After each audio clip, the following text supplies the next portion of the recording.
Ouch! Get ready to fly! Flight 527 ready for departure.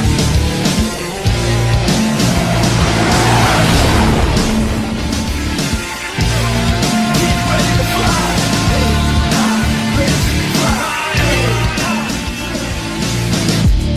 Good morning, afternoon, and evening, ladies and gentlemen. My name is Zachary Nolan. Welcome back. The Winnipeg Jets fall, unfortunately, 4-1 to the Tampa Bay Lightning in Tampa Bay. And they snap their 7-game win streak. This is their second loss of the year, so we have to get depressed, obviously. No. This was a game that just... The Jets showed up just too late to it. And unlike, for example, the Toronto game or the last time they played the Lightning, or the Penguins, where the goaltending that they were going up against was not the most optimal. They were playing against one of the best goalies in the league in Andrei Vasilevskiy. And when you get behind the 8 ball early, it's going to be tougher to make that comeback against a goalie like him. And he shut the door when he needed to. Now, going into this first period, we don't have a reaction today because I wasn't feeling it. I wasn't feeling it today.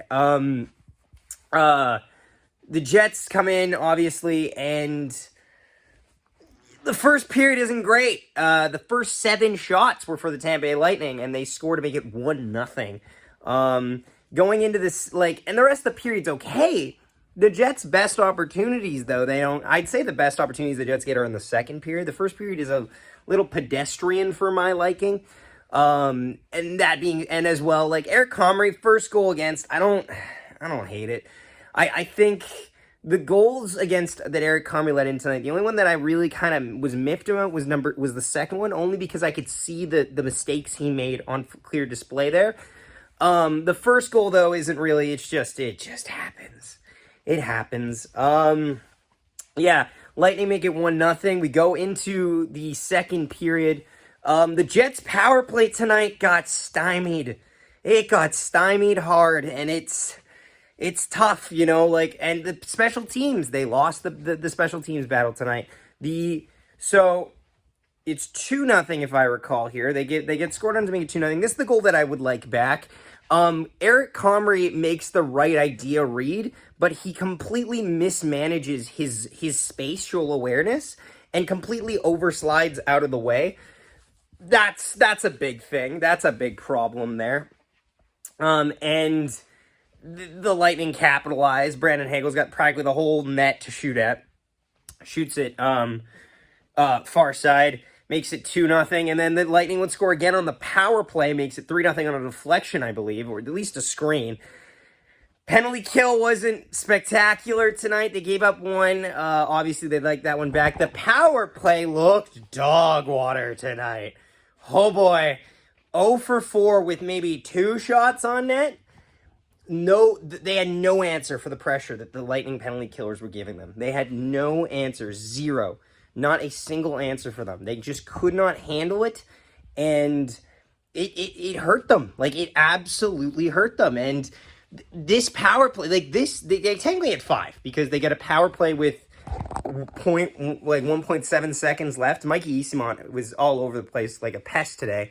The reffing wasn't amazing. I think a lot of my friends that I talked to, they didn't like the reffing. But that being said, okay, you don't like the reffing. We still had 5 power plays, boys.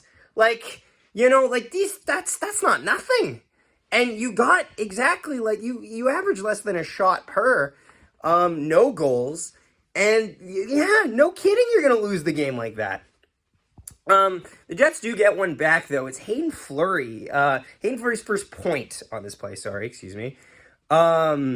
where, what's it called? A shot deflected by Adam Lowry off the stick of Colin Miller goes in, finds the back of the net to cut into the lead to make it 3-1. That would go until the start of the third period, which, by the way, what time is it? Moose Watch!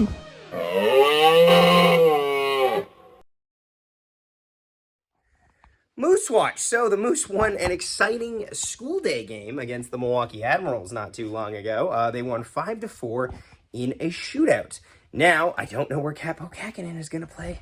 I don't, but I'm intrigued. I'm very intrigued. And also, too, like, it's one of those things where it could go either way, honestly. I don't know what the goaltending is going to look like.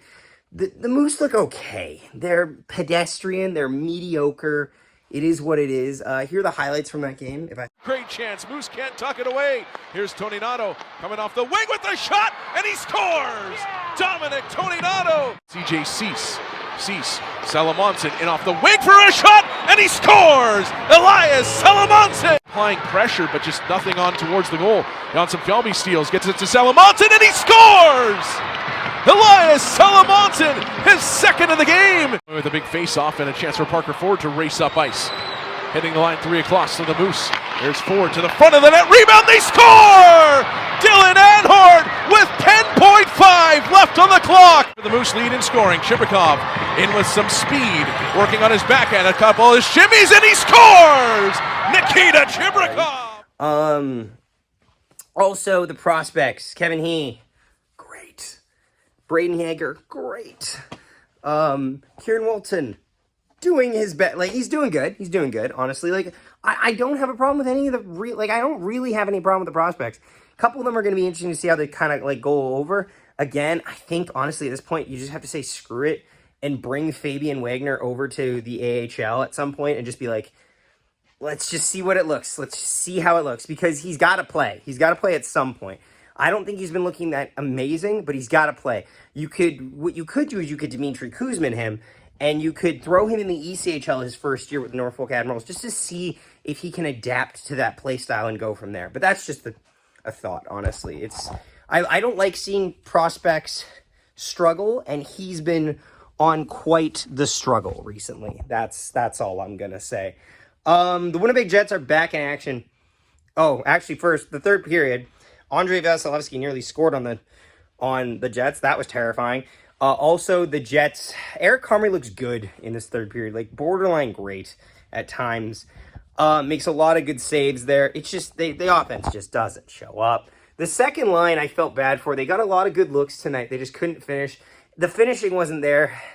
Mark Scheifele didn't have a great game, if I'm being completely honest. Gabe Vilardi looked a little pedestrian out there. There just was too many.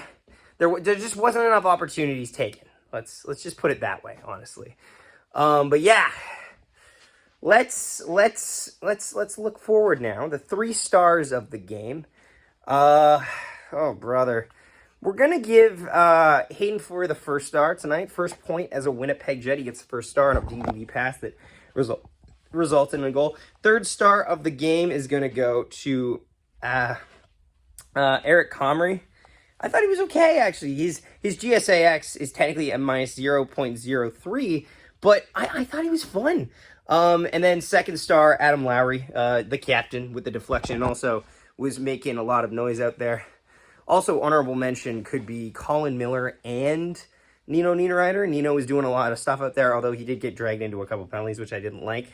But yeah, thanks so much for watching, everybody. Hope you have enjoyed it. Hope you're all having a wonderful day. Go Jets, go. The Jets are back in action in 2 days' time, and they will be playing against the Florida Panthers in Florida.